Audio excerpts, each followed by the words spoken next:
ما أنت بنعمة ربك بمجنون وإن لك لأجرا غير ممنون وإنك لعلى خلق عظيم. نحمده ونصلي على رسوله الكريم اما بعد فاعوذ بالله من الشيطان الرجيم بسم الله الرحمن الرحيم رب اشرح لي صدري ويسر لي امري واحلل عقدة من لساني يفقهوا قولي رب زدني علما اللهم فقهنا في الدين اللهم إني أسألك إيمانا لا يرتد ونعيما لا ينفد ومرافقة محمد صلی اللہ علیہ وسلم فی اعلیٰ جنت الخلد رب زدنی علما آمین یا رب العالمین۔ انشاءاللہ آج ہم رسول اللہ صلی اللہ علیہ وسلم کے عظیم اخلاق کے مزید کچھ پہلو دیکھیں گے۔ نبی صلی اللہ علیہ وسلم کی رحمت اور شفقت کا تذکرہ اللہ سبحانہ و تعالیٰ نے خود قرآن حکیم میں بھی کیا ہے۔ اللہ تعالیٰ نے سورۃ الانبیاء میں آیت نمبر 107 میں فرمایا وما ارسلناک الا رحمۃ للعالمین، اور اے نبی صلی اللہ علیہ وسلم ہم نے آپ کو تمام جہانوں پر رحمت کرنے کے لیے ہی بھیجا ہے، رحمت بنا کر بھیجا ہے۔ آپ سراپا رحمت ہیں اور کائنات کا ایک ایک ذرہ آپ کی رحمت اور مہربانی کا فائدہ اٹھا رہا ہے۔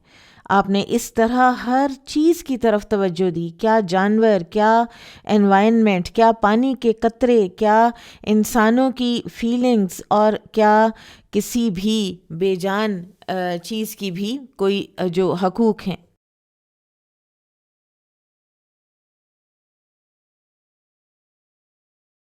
اور انسانوں کے حوالے سے تو اللہ سبحانہ و تعالیٰ نے جو گواہی دی مزید نبی صلی اللہ علیہ وسلم کی رحمت اور شفقت کی اور مہربانی اور ہمدردی کی، وہ سورہ التوبہ کی آیت نمبر 128 میں پتہ چلتی ہے لَقَدْ جَاءَكُمْ رَسُولٌ مِّنْ أَنفُسِكُمْ عَزِيزٌ عَلَيْهِ مَا عَنِتُّمْ حَرِيصٌ عَلَيْكُمْ بِالْمُؤْمِنِينَ رَءُوفٌ رَحِيمٌ۔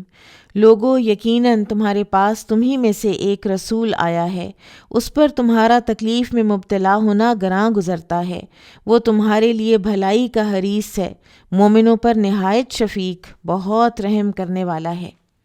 سو لہٰذا رسول اللہ صلی اللہ علیہ وسلم کی رحمت اور مہربانی سے معاشرے کا ہر طبقہ ایک ہی طرح سے یکساں طور پر فائدہ اٹھاتا تھا۔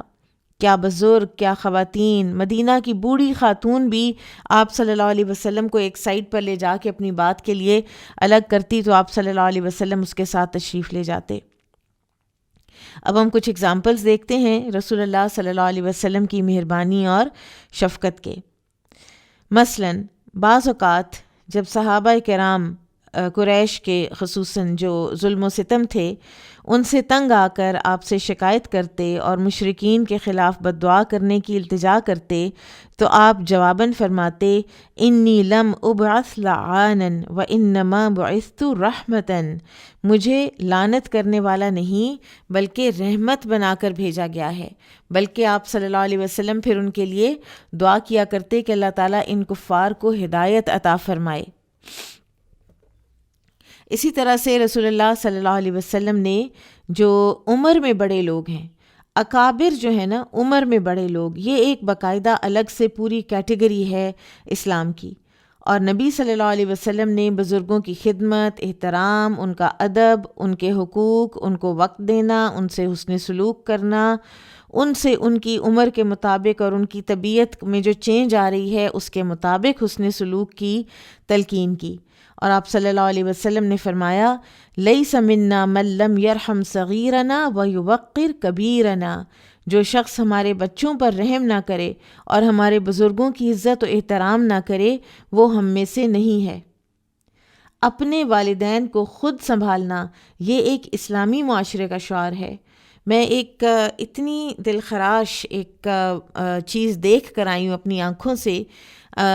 ہماری ایک کلاس فیلو تھیں جن کی مدر یہاں پاکستان میں اسٹک ہیں اور ان کے بچے ہیں، اور صرف وہ ایک جو خاتون ہیں جو ہماری کلاس فیلو تھیں، وہ خود ملک سے باہر ہیں اور وہاں ان کی والدہ پہنچ نہیں پا رہی، ان کے سوا باقی چاروں بچے جن کے پاس وہ ایزیلی پہنچ سکتی ہیں وہ ان کو رکھنے کو تیار نہیں ہیں۔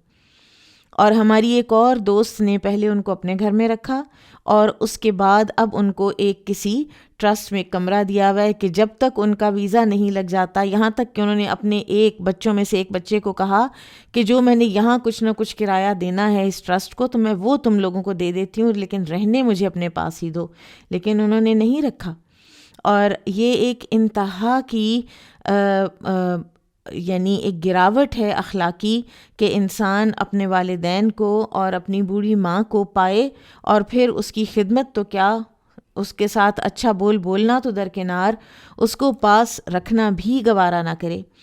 تو نبی صلی اللہ علیہ وسلم نے فرمایا لیس منا، وہ ہم میں سے نہیں ہیں۔ تو یہ ایک انداز بیان ہے یہ بتانے کے لیے، یہ نہیں کہ وہ انسان دائرہ اسلام سے ہی خارج ہو جاتا ہے، لیکن یہ کہ یہ ایک بڑا گناہ ہے، یہ ہمارے کرنے کا کام نہیں ہے، یہ ہمارا شعار نہیں ہے، یہ ہماری پہچان نہیں ہے۔ ہماری پہچان تو والدین تو کیا، والدین کے بھائی بہن اور اس سے بڑھ کر والدین کے دوست بھی ہمارے لیے ایک درجہ رکھتے ہیں کہ والدین کی دنیا سے چلے جانے کے بعد ایک بہت بڑی نیکی جو آپ اپنے والدین سے کر سکتے ہیں وہ ہے کہ ان کے پیارے جو دوست تھے ان کے ساتھ حسن سلوک کیا جائے۔ اور ہمیں دعا سکھائی گئی ہے وقر رب ارحمہما کما ربیانی صغیرا، بلکہ ہمیں تو یہ دعا سکھائی گئی کہ ان کے لیے دعا کیجئے کہ اے اللہ، اے میرے رب، ان پر رحم فرما، ان دونوں پر، جیسا انہوں نے مجھے پالا جب میں چھوٹا تھا۔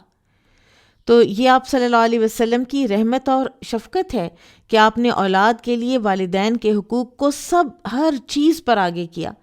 ابو ہریرہ رضی اللہ عنہ بیان کرتے ہیں کہ ایک شخص رسول اللہ صلی اللہ علیہ وسلم کی خدمت میں حاضر ہوا اور عرض کی، اے اللہ کے رسول، میرے حسن سلوک کا سب سے زیادہ حقدار کون ہے؟ آپ صلی اللہ علیہ وسلم نے فرمایا تیری ماں۔ اس نے کہا اس کے بعد کون ہے؟ آپ نے فرمایا تیری ماں۔ اس نے تیسری بار عرض کی پھر کون ہے؟ آپ صلی اللہ علیہ وسلم نے فرمایا تیری ماں۔ اس نے کہا پھر کون؟ آپ نے فرمایا پھر تمہارا باپ ہے۔ تو آپ صلی اللہ علیہ وسلم نے والدہ کو بیسکلی جنت کے حصول کا ایک اہم ترین ذریعہ قرار دیا ہے۔ ایک اور بات جو ہے نا وہ بہت امپورٹنٹ ہے کہ یہ اس طرح سے اپنے ماں باپ کی خدمت کون کر سکتا ہے اور اتنی دلجوئی کے ساتھ اور اتنی کنٹینیوٹی کے ساتھ، یہ وہی کر سکتا ہے جس کو دین کی سمجھ ہے، جو اللہ سے ڈرنے والا ہے۔ جو کام بھی اللہ کی خاطر کیا جاتا ہے اس کا کوئی اینڈ نہیں ہوتا۔ وہ اس انسان کی وہ جو ہم نے ٹرمز بنائی ہوئی ہے نا، میری بس ہو گئی ہے، میرا صبر جواب دے گیا ہے، میرا صبر کا پیمانہ لبریز ہو گیا ہے، یہ سب کچھ تب ہوتا ہے جب انسان اللہ کے لیے کر ہی نہیں رہا ہوتا۔ اگر آپ اللہ کے لیے کر رہے ہیں تو دین دیر از نو اینڈ۔ سیدنا ابو درداء رضی اللہ تعالیٰ عنہ بیان کرتے ہیں کہ رسول اللہ صلی اللہ علیہ وسلم نے فرمایا والد جنت کا سب سے اعلیٰ دروازہ ہے، اگر چاہو تو اس کو گرا دو یا اس کی حفاظت کر لو۔ پھر اسی طرح سے جو غلام اور بچے اور خواتین ہیں، یہ بھی آپ صلی اللہ علیہ وسلم کی رحمت سے خاص طور پر فائدہ اٹھاتے تھے۔ غلاموں کی آزادی کے طرح طرح کے ضابطے اور قانون اور قاعدے بنائے آپ صلی اللہ علیہ وسلم نے، انہیں آزاد کرنے پر جنت کی بشارت دی اور غلاموں پر ظلم و ستم کی سختی سے ممانعت فرمائی۔ آپ صلی اللہ علیہ وسلم نے فرمایا جس نے کسی مسلمان غلام کو آزاد کیا تو اللہ تعالیٰ غلام کے ایک ایک عضو کے بدلے، یعنی ایک ایک باڈی پارٹ کے بدلے، اس کا ایک ایک عضو جہنم سے آزاد کرے گا، حتیٰ کہ اس غلام کی شرمگاہ کے عوض اس آزاد کرنے والے کی شرمگاہ بھی دوزخ سے آزاد ہو جائے گی۔ جو غلاموں والا ایک پورا ایک ادارہ آپ سمجھیں یا ایک جو انسٹیٹیوشن تھا، یہ نبی صلی اللہ علیہ وسلم کے زمانے اور اس کے بعد تک بھی قائم رہا، لیکن رفتہ رفتہ کرتے کرتے غلامی ختم ہو گئی، اور اسلام کا مزاج بھی یہی تھا کہ غلامی کو ختم کیا جائے، لیکن یکسر ختم کر دینا غلاموں ہی کے اپنے انٹرسٹ میں نہیں تھا۔ تو اس کو ان کی تربیت، ان کی تعلیم، ان کے ساتھ اچھا سلوک اور پھر ان کو آزاد کرنا، اس طرح سے اور ان کو آزاد کرنے کے اتنے زیادہ اجر و ثواب بتائے گئے کہ یہ مسلمانوں کا ایک شعار بن گیا۔ ایک مسلمان ہوئے تھے بالکل نئے نئے، ذوالقلہ الحمیری، ان کے بارے میں کہا جاتا ہے کہ انہوں نے ایک دن میں 8,000 غلام آزاد کروائے تھے۔ عثمان رضی اللہ عنہ کے بارے میں آتا ہے کہ وہ ہر جمعے کو غلام آزاد کرتے تھے۔ عبد الرحمن بن عوف رضی اللہ عنہ کے بارے میں آتا ہے کہ انہوں نے اپنی زندگی میں 30,000 غلام آزاد کروائے۔ ابو بکر رضی اللہ عنہ کا آپ سب کو علم ہے کہ انہوں نے کتنے وہ خرید کے مکہ کے ابتدائی دور میں جب ان غلاموں کو اسلام کی دولت حاصل ہوئی تو جتنا ان کو مارا پیٹا جاتا تھا تو وہ ان کو آزاد کرواتے تھے۔ یہ تعلیمات نبی صلی اللہ علیہ وسلم کی اور اسلام کی جو رحمت اور شفقت پر مبنی ہے، یہ اسی کا نتیجہ ہے۔ اچھا، ایک چیز اور جو ہے نا وہ ہمیں یاد رکھنی چاہیے کہ غلامی اب آج نہیں ہے، تو غلام آزاد پھر کیسے کروایا جا سکتا ہے، یا اس درجے کو یا اس درجے کا ثواب کیسے لیا جا سکتا ہے؟ تو اس میں ہمارے علماء نے یہ کہا ہے کہ جیلوں میں جو قیدی ہیں جو سزا بھگت چکے ہیں اور جو کسی ضمانت یا کسی پیسے کے ساتھ وہ نکل بھی سکتے ہیں اور وہ دے نہیں سک رہے، فار ایگزامپل کبھی 3 لاکھ سیٹ ہوئی ہوئی ہوتی ہے ضمانت، کبھی 5 لاکھ ہوتی ہے، کسی کی 6 مہینے سزا تھی، سال سزا تھی، اس نے کاٹ لی، تو اس کو آزاد کروانا اور اس کو جیل سے نکلوانا یہ ایسے ہی ہے کہ جیسے آپ کسی کو غلامی کی زندگی سے نجات دلوا رہے ہیں۔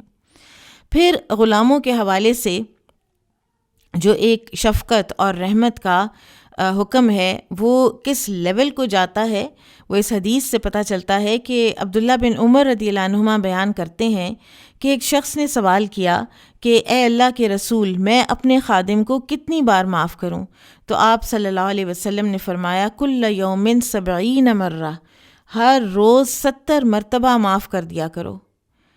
اسی طرح سے خواتین عرب معاشرے میں ظلم اور ذلت کا شکار تھیں، خاص طور پر جو اہل مکہ کے علاقے میں جو خواتین رہتی تھیں، وہ جب مدینہ آئے تو مدینہ میں انصار کے بارے میں یہ کہا جاتا ہے، شیخ محمد بن صالح العثیمین کہتے ہیں کہ جو انصار تھے نا وہ اپنی عورتوں کے ساتھ، اپنی بیویوں کے ساتھ وہ بہتر سلوک کرتے تھے، وہ ان کے ساتھ نرم تھے، بیویاں ڈومینیٹنگ تھیں۔ پھر وہ اس کی ایک وجہ بتاتے ہیں، اس کی وجہ وہ یہ بتاتے ہیں کہ مدینہ میں انصار کو ایگزسٹ کرتے تھے یہود کے ساتھ، اور یہود اہل کتاب تھے، اور اہل کتاب ہونے کی وجہ سے ان کے اخلاق میں کچھ ایسی نرمی پائی جاتی تھی کہ جو اہل مکہ کے اخلاق میں نہیں پائی جاتی تھی۔ ان کے ہاں ایک سختی تھی، ایک اجڑ پن تھا، اور عورتوں کو اور یتیموں کو اور مسکینوں کو دبا کے رکھنے کا ایک کلچر تھا وہاں پر۔ تو بہرحال اسلام نے عورت کو اس زمانے میں جب وہ انتہائی پسی ہوئی تھی اور جب شروع میں بالکل وہی آ رہی تھی، تو سورہ التکویر میں اللہ سبحانہ وتعالیٰ نے کیا نازل فرمایا، وَإِذَا الْمَوْءُودَةُ سُئِلَتْ بِأَيِّ ذَنبٍ قُتِلَتْ، کہ جب ایک زندہ گاڑی گئی لڑکی سے پوچھا جائے گا کہ تو کس قصور میں ماری گئی۔ تو یہ اسلام کی رحمت کے قوانین ہیں جو خواتین کے لیے ہیں۔ پھر اسی طرح سے بیٹیوں کی یا بے سہارا ماں ہیں، بہن ہے، خالہ ہے، پھپھی ہیں، ان کی عزت و اکرام کی، ان کی کفالت کی، اور اس پر جنت کی بشارت ہے، اور پھر انہیں وراثت میں حصہ دے دیا اور ان کے حقوق کو تا قیامت محفوظ کر دیا۔ پھر اسی طرح سے آپ صلی اللہ علیہ وسلم نے جو یہ فرمایا، لیس منا من لم یرحم صغیرنا ویوقر کبیرنا، تو جو چھوٹوں پر بھی رحم نہیں کرتا وہ بھی ہمارے والے کام نہیں کرتا، اس کی بھی عادتیں اور مزاج ہم سے نہیں ملتا، وہ ہم میں سے نہیں ہے۔ اور آپ صلی اللہ علیہ وسلم کے مبارک مزاج میں بچوں سے محبت تو بہت زیادہ تھی، اور کئی اگزامپلز ہیں، حدیث کی کتابیں بھری ہوئی ہیں اگزامپل سے، بچوں کے سر پہ ہاتھ پھیرنا، بچوں کو وہ جس کو ہم تہنیک یا گڑتی کہتے ہیں وہ دینا، بچوں کو گود میں بٹھانا، روتے ہوئے بچے کو چپ کرانا، ان کے گال تھپ تھپانا، ان کو نصیحت کرنا، کیسا کیسا خوبصورت انداز ہے رسول اللہ صلی اللہ علیہ وسلم کا بچوں کے ساتھ پیار کرنے کا۔ ابو قتادہ رضی اللہ عنہ بیان کرتے ہیں کہ رسول اللہ صلی اللہ علیہ وسلم نے فرمایا کہ میں نماز شروع کرتا ہوں تو اسے طول دینا چاہتا ہوں، پھر میں کسی بچے کے رونے کی آواز سنتا ہوں تو نماز کو مختصر کر دیتا ہوں، اس کو ناپسند کرتے ہوئے کہ اس بچے کی ماں کو تکلیف میں مبتلا کروں۔ پھر آپ صلی اللہ علیہ وسلم نے یہ بھی فرمایا کہ من لا یرحم لا یرحم، اور یہ بات آپ صلی اللہ علیہ وسلم نے کب فرمائی کہ ایک مرتبہ جب آپ نے حسن رضی اللہ عنہ کا بوسہ لیا تو آپ کی خدمت میں ایک شخص بیٹھا تھا جس کا نام ہے اقرع بن حابس تمیمی، تو اسے بڑی حیرت ہوئی اور وہ کہنے لگا نبی صلی اللہ علیہ وسلم سے کہ میرے 10 بیٹے ہیں لیکن میں نے کبھی کسی کا منہ نہیں چوما۔ تو آپ نے فرمایا جو رحم نہیں کرتا اس پر بھی رحم نہیں کیا جاتا، یعنی اللہ تعالیٰ بھی اس پر پھر رحم نہیں کرتے۔ اور ایک اور روایت میں ہے کہ آپ نے اس سے کہا تھا کہ اگر اللہ تم سے رحمت چھین لے تو میں کیا کر سکتا ہوں، یعنی جس کے دل میں رحم ہوگا نا تو وہ بچوں سے بہت پیار کرے گا، وہ بچوں سے دل لگی کی باتیں کرے گا، پیار کرے گا، کھیل کود کرے گا، حوصلہ افزائی کرے گا۔ اب دیکھیے سیدنا انس رضی اللہ عنہ بیان کرتے ہیں کہ رسول اللہ صلی اللہ علیہ وسلم ہمارے گھر تشریف لایا کرتے تھے۔ ان دنوں میرا چھوٹا بھائی عمیر ایک چڑیا سے کھیلا کرتا تھا۔ ایک دن وہ چڑیا مر گئی تو میرے بھائی کو بڑا غم ہوا، تو آپ نے اس کی دل جوئی کرتے ہوئے اظہار محبت کے لیے فرمایا یا ابا عمیر ما فعل النغیر، اے ابو عمیر تمہاری چڑیا کو کیا ہوا، تمہاری چڑیا نے کیا کیا تمہارے ساتھ۔ تو آپ دیکھیں کہ بچے کے کھیلنے کی چیز میں بھی دلچسپی، کسی بچے نے اگر کوئی کھلونا ہاتھ میں پکڑا ہوا ہے تو اس کھلونے میں دلچسپی، اس کھلونے کو چلا کے دیکھنا، اس بچے کے ساتھ تھوڑی دیر کے لیے کھیل لینا، اور اگر اس کا کھلونا ٹوٹ گیا ہے تو کسی طریقے اس کو دلاسا دے لینا۔ اتنا شفقت، اتنی محبت، اتنے پیار کی بے شمار مثالیں رسول اللہ صلی اللہ علیہ وسلم کی مبارک پاکیزہ سیرت میں موجود ہیں۔ پھر جانوروں سے رحم دلی کا برتاؤ، یہاں تک کہ جانور خود آپ کے پاس حاضر ہو جایا کرتے تھے اور اپنے اوپر ہونے والے ظلم کی شکایت کر لیتے تھے، اور اگر کوئی شخص جانوروں کو بلا وجہ تنگ کرتا تو آپ اس سے برا محسوس کرتے اور فوراً منع فرماتے۔ عبداللہ بن مسعود رضی اللہ عنہ بیان کرتے ہیں کہ ہم رسول اللہ صلی اللہ علیہ وسلم کے ساتھ ایک سفر میں تھے، آپ قضائے حاجت کے لیے تشریف لے گئے۔ اس دوران ہمیں ایک خوبصورت چڑیا اور اس کے بچے نظر آئے، ہم نے اس کے بچے پکڑ لیے اور چڑیا بچوں کی رہائی کے لیے بے چین ہو گئی اور ہمارے سروں پر منڈلانے لگی۔ اس کی درد انگیز آواز سن کر آپ صلی اللہ علیہ وسلم متوجہ ہوئے اور فرمایا اس چڑیا کو اور اس کے بچوں کو کس نے پریشان کیا ہے، اسے اس کے بچے لوٹا دو۔ اسی دوران آپ نے دیکھا کہ ہم نے چیونٹیوں کا بل جلا کر اسے راکھ بنا دیا، تو آپ صلی اللہ علیہ وسلم نے پوچھا کہ یہ حرکت کس نے کی ہے؟ ہم نے عرض کیا کہ یہ غلطی ہم سے ہو گئی، تو آپ صلی اللہ علیہ وسلم نے فرمایا آگ کا عذاب دینا کسی شخص کے لیے جائز نہیں، یہ صرف آگ کا رب ہی دے سکتا ہے۔ آپ صلی اللہ علیہ وسلم نے امت کو بھی رحم دلی سکھائی، اپنے ماتحتوں کو بھی کمزوروں کے ساتھ رحم دلی اور شفقت اور مہربانی کے ساتھ پیش آنے کا حکم دیا۔ اسی طرح جو آپ صلی اللہ علیہ وسلم پچھلی امتوں کی اگزامپلز دیا کرتے تھے تو ان میں بھی آپ دیکھیے کہ ایک وہ شخص جس نے کنویں میں اتر کر پہلے خود پانی پیا، پھر اس نے کتا دیکھا، پھر واپس کنویں میں گیا، اپنے موزے میں پانی بھر کے واپس لے کر آیا اور کتے کو پانی پلایا، اس کی پیاس بجھائی تو اس کے لیے جنت کی خوشخبری دی۔ اس رحم کرنے والے ایک ایٹیچیوڈ کی وجہ سے اس کو جنت کی خوشخبری دی کہ اللہ تعالیٰ نے اس کے اس فعل کی قدردانی کرتے ہوئے اس کو معاف کر دیا۔ صحابہ پوچھتے تھے کہ یا رسول اللہ کیا ہمیں چوپایوں کی خدمت کرنے میں بھی اجر ملے گا؟ تو آپ صلی اللہ علیہ وسلم نے فرمایا ہر وہ جگر جو زندہ ہے اس کی خدمت میں اجر ہے۔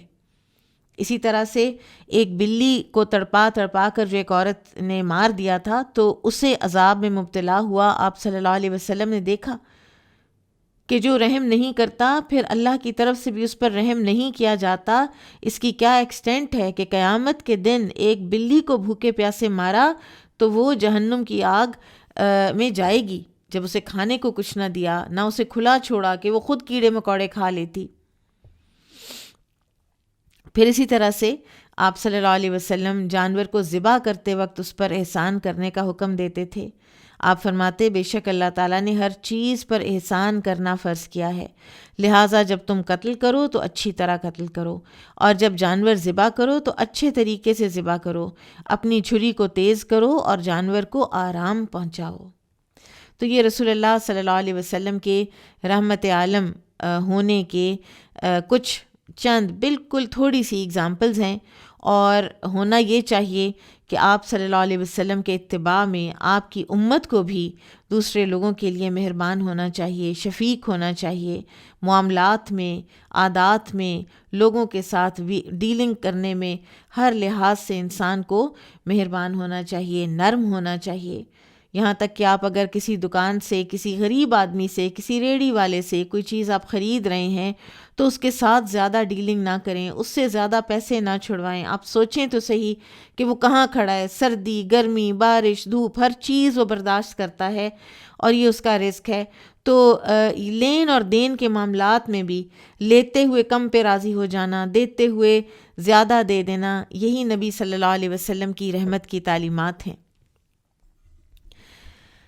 نبی صلی اللہ علیہ وسلم کا ایک اور خلق عظیم عاجزی و انکساری۔ رسول اللہ صلی اللہ علیہ وسلم مومنوں کے ساتھ ایک بھائی کی حیثیت سے پیش آتے، کفار کے ساتھ بھی عاجزی اور انکساری کے ساتھ ہی معاملات طے کرتے تھے۔ آپ کی مجلس میں باہر سے آنے والا شخص آپ میں کوئی امتیاز نہیں دیکھتا تھا، اس کو پتہ ہی نہیں چلتا تھا کہ رسول اللہ صلی اللہ علیہ وسلم کون سے ہیں۔ آپ اس طرح گھل مل کر صحابہ کرام کے ساتھ بیٹھے ہوتے۔ ابو ہریرہ اور ابو ذر رضی اللہ عنہما بیان کرتے ہیں کہ رسول اللہ صلی اللہ علیہ وسلم ہمارے درمیان بلا امتیاز بیٹھ جاتے تھے، حتیٰ کہ مسافر شخص پہچان نہیں پاتا تھا، وہ آ کر پوچھتا تھا کہ رسول اللہ صلی اللہ علیہ وسلم کون ہے۔ ہمارے بتانے پر اسے معلوم ہوتا کہ حاضرین میں سے رسول اللہ صلی اللہ علیہ وسلم کون ہے۔ اور ایک مرتبہ وہ یہ صحابہ فرماتے ہیں کہ ہم نے آپ صلی اللہ علیہ وسلم سے عرض کی کہ کیا ہم آپ کے لیے خصوصی نشست تیار کر دیں تاکہ مسافروں اور مہمانوں کو پوچھنا نہ پڑے، آتے ہی پہچان جائیں۔ تو چنانچہ آپ صلی اللہ علیہ وسلم کی اجازت سے ہم نے آپ کے لیے مٹی کا چبوترا سا بنا دیا، وہ بھی کوئی یہ نہیں کہ کوئی شاہانہ چیز بنی، ایک مٹی کا تھوڑا سا ریز پلیٹ فارم بنا اور آپ صلی اللہ علیہ وسلم اس پر تشریف فرما ہو جاتے اور ہم آپ کے ارد گرد بیٹھ جاتے تھے۔ تو کچھ اگزامپلس دیکھ لیتے ہیں رسول اللہ صلی اللہ علیہ وسلم کی ذاتی زندگی کی، پھر اسی طرح سے گھریلو زندگی کی، اور ارد گرد صحابہ کرام کے ساتھ عاجزی اور انکساری کے معاملے کی۔ سب سے پہلی بات تو یہ کہ رسول اللہ صلی اللہ علیہ وسلم کو اپنی تعریف سننا بالکل پسند نہیں تھا، آپ فوراً ٹوک دیتے تھے۔ انس رضی اللہ عنہ فرماتے ہیں کہ ایک شخص نے کہا کہ اے محمد، اے ہمارے سردار، اے سردار کے لخت جگر، اے ہمارے بہترین اور بہترین شخص کے چشم و چراغ، یعنی ایک نسل در نسل جو آپ کی ایک تعریف ہے نا وہ اس نے کی۔ تو آپ صلی اللہ علیہ وسلم نے فرمایا، اے لوگو اللہ سے ڈرو، تمہیں شیطان گمراہ نہ کر دے، میں محمد بن عبداللہ اللہ کا بندہ اور رسول ہوں، اللہ کی قسم مجھے یہ بات پسند نہیں کہ تم مجھے اس مقام سے بڑھاؤ جو اللہ تعالیٰ نے مجھے عطا کیا ہے۔ پھر اسی طرح سے آپ صلی اللہ علیہ وسلم کی ایک اور زبردست خوبی جو کہ آپ کی ہیوملٹی ہی کی وجہ سے آپ کے اندر آئی تھی، اور وہ یہ تھی کہ ہر اپنے صحابی کو خصوصی توجہ دینا اور کسی کو بھی نہ اگنور کرنا، نہ یہ سمجھنا کہ اس سے بات کرنا تو میرا معاملہ ہی نہیں ہے، میں اب اس چھوٹے سے بندے سے بھی میں ہی بات کروں، اتنے اپنے سے دور اور اتنے اپنے سبارڈینیٹ کے بھی سبارڈینیٹ کو بھی میں پیار کروں یا میں اس کو عزت سے پیش آؤں، تو اس سے بات کرنا تو میرا بنتا ہی نہیں ہے۔ عموماً ہم دیکھتے ہیں کہ ایسا ہی ہو رہا ہوتا ہے، جن لوگوں کے اندر خود پسندی ہوتی ہے یا اپنی بڑائی ان کے اندر بھر جاتی ہے۔ ابو برزہ رضی اللہ عنہ بیان کرتے ہیں کہ ہم آپ صلی اللہ علیہ وسلم کے ساتھ ایک غزوے میں شریک تھے کہ غزوے کے بعد آپ صلی اللہ علیہ وسلم نے فرمایا، کیا تم کسی شخص کو غائب پاتے ہو؟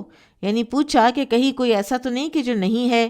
صحابہ نے عرض کی، جی ہاں، فلاں فلاں اور فلاں موجود نہیں۔ آپ نے پھر پوچھا، کیا کوئی شخص گم ہے؟ صحابہ نے بتایا کہ فلاں فلاں صاحب حاضر نہیں ہیں۔ آپ نے تیسری مرتبہ پوچھا، کیا کوئی شخص گم ہے؟ صحابہ نے کہا، نہیں، اور ان کے علاوہ اور کوئی شخص کم نہیں ہے۔ تو آپ نے فرمایا لیکن میں جلیبیب کو نہیں دیکھ پا رہا، اسے تلاش کرو۔ تو انہیں تلاش کیا گیا تو وہ شہداء کے درمیان موجود تھے اور ان کے ارد گرد 7 کافر مرے پڑے تھے۔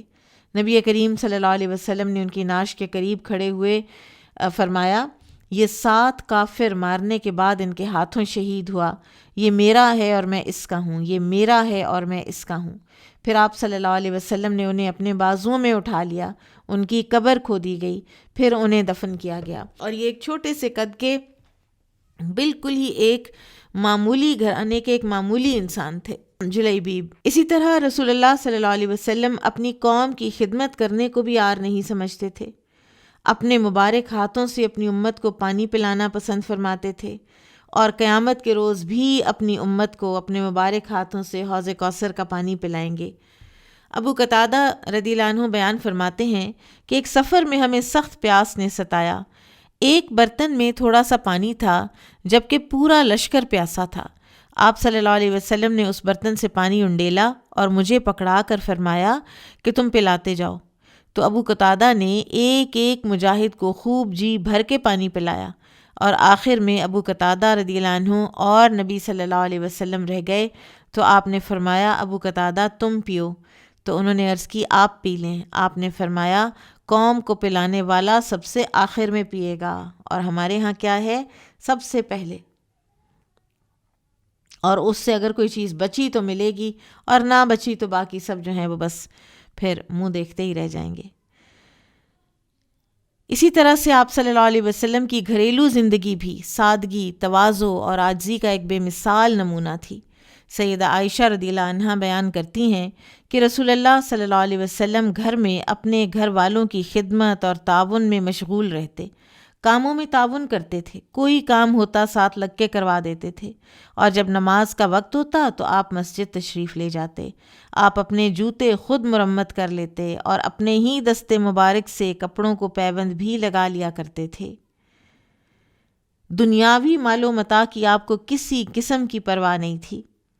عمر رضی اللہ عنہ بیان کرتے ہیں، اور یہ اس وقت کا واقعہ ہے کہ جب واقعہ ایلا ہوا تھا، جب رسول اللہ صلی اللہ علیہ وسلم نے ازواج مطہرات سے 1 مہینے کی علیحدگی اختیار کی تھی، کہ میں رسول اللہ صلی اللہ علیہ وسلم کے گھر حاضر ہوا تو آپ کھجور کے پتوں سے بنی ہوئی چٹائی پر آرام فرما رہے تھے، تکیہ بھی کھجور کے پتوں سے بنا ہوا تھا، آپ کے پاؤں کی طرف چمڑے کا ایک ٹکڑا رکھا تھا، میں نے دیکھا کہ آپ کے جسم مبارک پر چٹائی کے نشان پڑے ہوئے تھے، یہ منظر دیکھ کر میں رو پڑا۔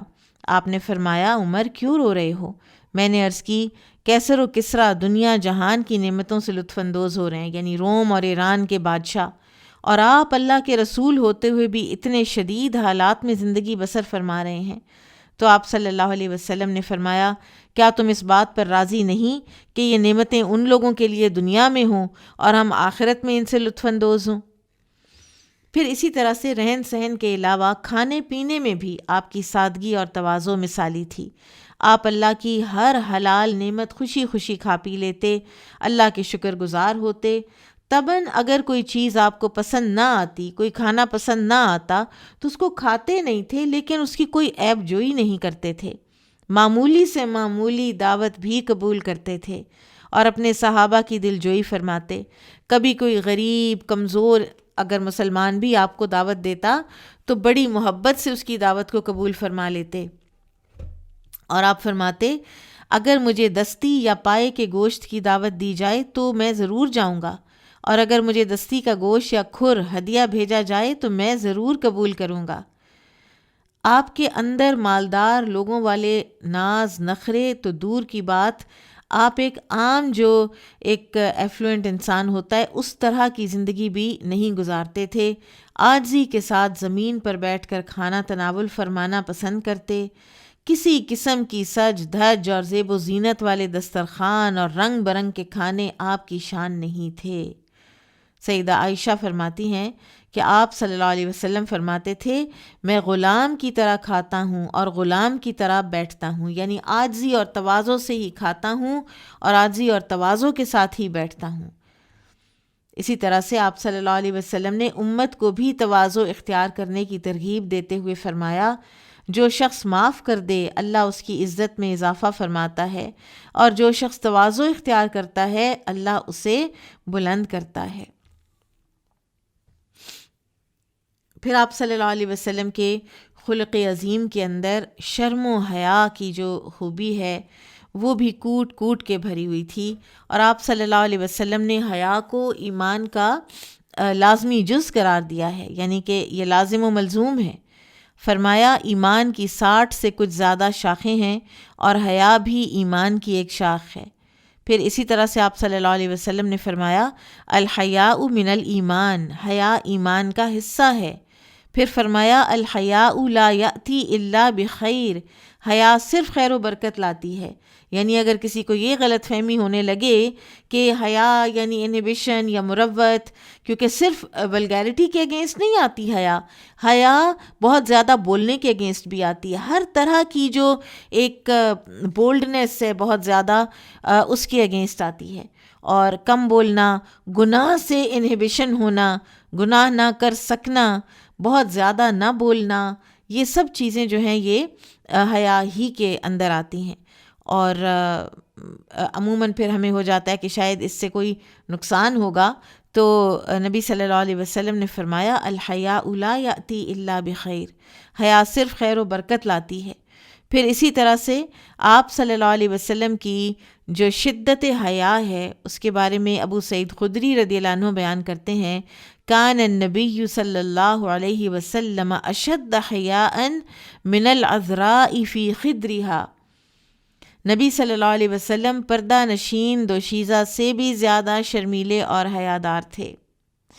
آپ صلی اللہ علیہ وسلم کے حیا کے جو مختلف پہلو ہیں ان کی کچھ مثالیں دیکھتے ہیں۔ آپ جانتے ہیں کہ معراج کے موقع پر 50 نمازیں فرض ہوئیں، اور موسیٰ علیہ السلام کے مشورے سے آپ صلی اللہ علیہ وسلم بیک اینڈ فورتھ جاتے رہے، یہاں تک کہ نمازیں 5 رہ گئیں، اور موسیٰ علیہ السلام نے اس وقت بھی کہا کہ ان کو مزید کم کرا لیجئے، آپ کی امت یہ بھی نہیں پڑھ پائے گی، میں ان لوگوں کو جانتا ہوں۔ تو آپ صلی اللہ علیہ وسلم نے یہ کہتے ہوئے معذرت کی تھی استحییت من ربی، اب مجھے اپنے رب سے حیا آتی ہے، اب مجھے واپس نہیں جایا جا رہا۔ سبحان اللہ۔ اسی طرح سے سیدنا انس رضی اللہ عنہ رسول اللہ صلی اللہ علیہ وسلم کی ایک شادی کی تقریب کی جو رودات بیان فرماتے ہیں کہ کس طرح سیدہ زینب بنت جہش کے ساتھ جب آپ صلی اللہ علیہ وسلم کا نکاح ہوا تو آپ نے ولیمے کے لیے لوگوں کو بلایا، اور بہت آپ نے بہترین ایک ولیمہ کیا، اور پھر لوگوں نے کھانا کھایا، 10 آدمی آئے، کھانا کھاتے تھے اور پھر چلے جاتے تھے، اور البتہ 3 آدمی اینڈ تک بدستور بیٹھے رہے، اور وہ گھر ہی نہیں جا رہے تھے، اور رسول اللہ صلی اللہ علیہ وسلم سے ان کو کہا نہیں جا رہا تھا کہ آپ چلے جائیں۔ تو نبی صلی اللہ علیہ وسلم اپنی دیگر ازواج مطہرات کے حجروں کی طرف چل دیے۔ تو انس رضی اللہ عنہ کہتے ہیں کہ میں بھی آپ صلی اللہ علیہ وسلم کے پیچھے پیچھے گیا، تو آپ صلی اللہ علیہ وسلم نے پوچھا انس رضی اللہ عنہ سے کہ لوگ اپنے گھروں کو چلے گئے؟ تو یعنی وہ ابھی تک بھی نہیں گئے تھے۔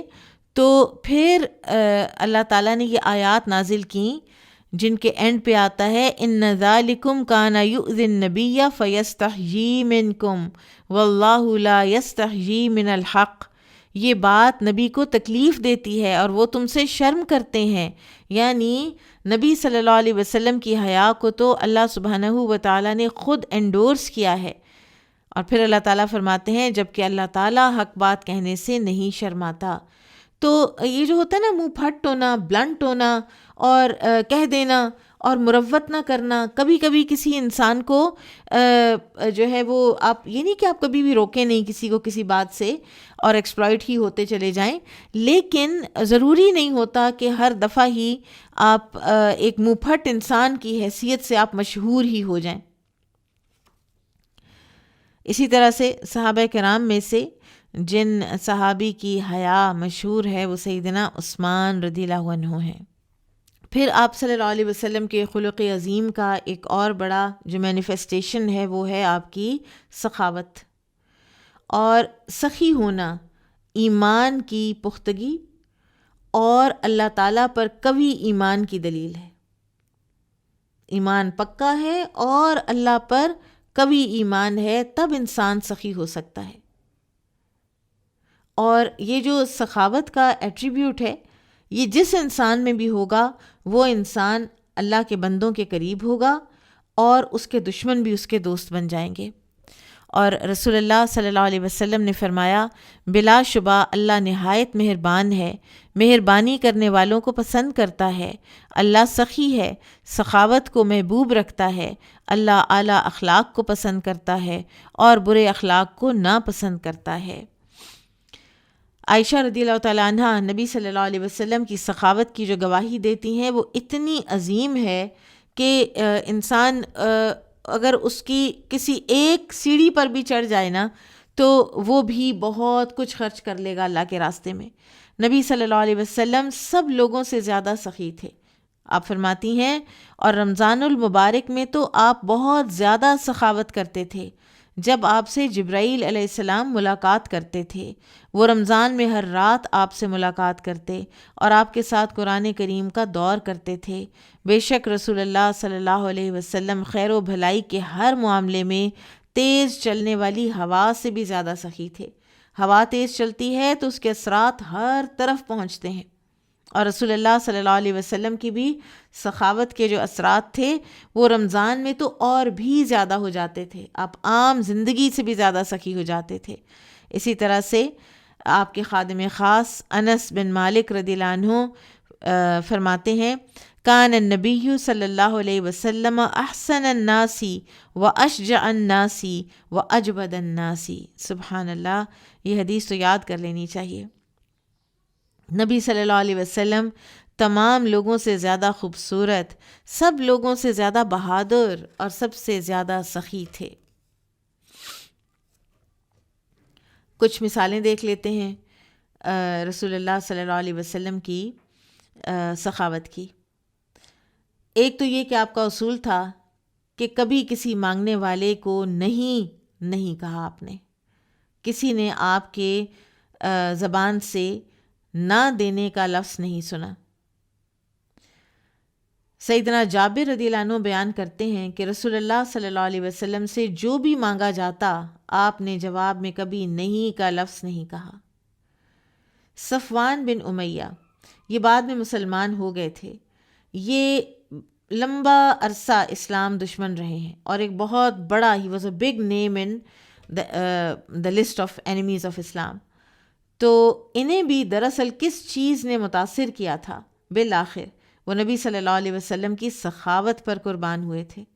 وہ خود بیان کرتے ہیں کہ اللہ کی قسم، اللہ کے رسول مجھے سب لوگوں سے بڑھ کر ناپسندیدہ تھے، پھر آپ نے مجھے اتنا مال عطا کیا کہ آپ صلی اللہ علیہ وسلم میری محبوب ترین ہستی بن گئے۔ جب آپ صلی اللہ علیہ وسلم غار حرا سے واپس تشریف لائے تھے، جب آپ وحی پہلی نازل ہوئی اور آپ کچھ گھبرائے ہوئے بھی تھے، اور آپ نے سیدہ خدیجہ رضی اللہ عنہا سے کہا تھا کہ مجھے اپنی جان کا خطرہ ہے، تو سیدہ خدیجہ نے جو آپ کی خوبیاں بیان کی تھیں وہ ایک سخی انسان کی زندگی کے ڈیفرنٹ جو ایسپیکٹس ہیں نا ان کو ہائی لائٹ کرتی ہیں۔ کیونکہ ایک سخی انسان جو ہوتا ہے نا، جو مال دینے میں سخی ہوتا ہے، وہ پھر ویسے بھی بڑا پروڈکٹیو اور بڑا ایک خیال رکھنے والا انسان ہوتا ہے۔ وہ صرف اپنا مال نہیں، وہ ایونچولی اپنا جسم بھی خرچ کرتا ہے، وہ اپنے آپ کو خرچ کرتا ہے، وہ اپنا وقت بھی خرچ کرتا ہے۔ تو سیدہ خدیجہ نے فرمایا تھا، کلا ابشر فواللہ لا یخزیک اللہ ابدا فواللہ انک لتصل الرحم وتصدق الحدیث وتحمل الکل وتکسب المعدوم وتقری الضیف وتعین علی نوائب الحق۔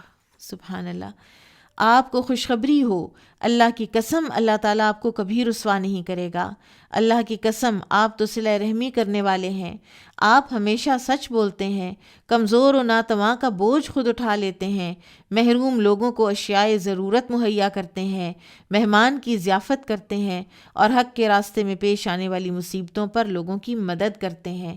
یعنی گیو گیو گیو، آپ کی زندگی کا قبل از نبوت بھی یہی شعار رہا ہے کہ آپ دینے والے تھے، ہر ایسپیکٹ میں، کیا رشتہ دار، کیا معاشرے کے مسکین لوگ۔ تو ایسا بندہ سیدہ خدیجہ رضی اللہ عنہ کی جو ایک تھی نا، ایک زیرک نگاہ، تو انہوں نے یہی فرمایا کہ ایسے بندے کو اللہ تعالیٰ ضائع نہیں کرے گا، وہ تو لوگوں کے لیے نافع ہے، وہ لوگوں کو نفع پہنچانے والا انسان ہے۔ اسی طرح غزوہ حنین کے موقع پر بہت زیادہ مال غنیمت جب حاصل ہوا تو آپ صلی اللہ علیہ وسلم نے اس کو مجاہدین میں بھی تقسیم کیا اور 9 مسلموں کو ڈھیروں ڈھیر دیا۔ اور جب آپ یہ کثیر مال غنیمت تقسیم کر چکے تو بدوؤں نے آپ کا پیچھا نہ چھوڑا، حتیٰ کہ آپ کی چادر کانٹے دار جھاڑی میں اٹک گئی۔ اس وقت آپ نے اپنی جود و سخا کا اظہار ان الفاظ میں فرمایا، میری چادر تو مجھے واپس کر دو، اگر میرے پاس اس درخت کے کانٹوں کے برابر بھی اونٹ ہوتے تو میں وہ سب کے سب تم میں تقسیم کر دیتا، مجھے تم کسی وقت بھی بخیل، جھوٹا اور بزدل نہیں پاؤ گے۔ اسی طرح سے رسول اللہ صلی اللہ علیہ وسلم کبھی بھی ذخیرہ اندوزی نہیں کرتے تھے۔ سیونگ کر لینا کسی نہ کسی لیول کی وہ کوئی حرج نہیں ہوتا، لیکن آپ صلی اللہ علیہ وسلم بحیثیت نبی نہیں کرتے تھے، جو کچھ ہوتا تھا وہ لوگوں کی فلاح کے لیے خرچ کر دیتے تھے۔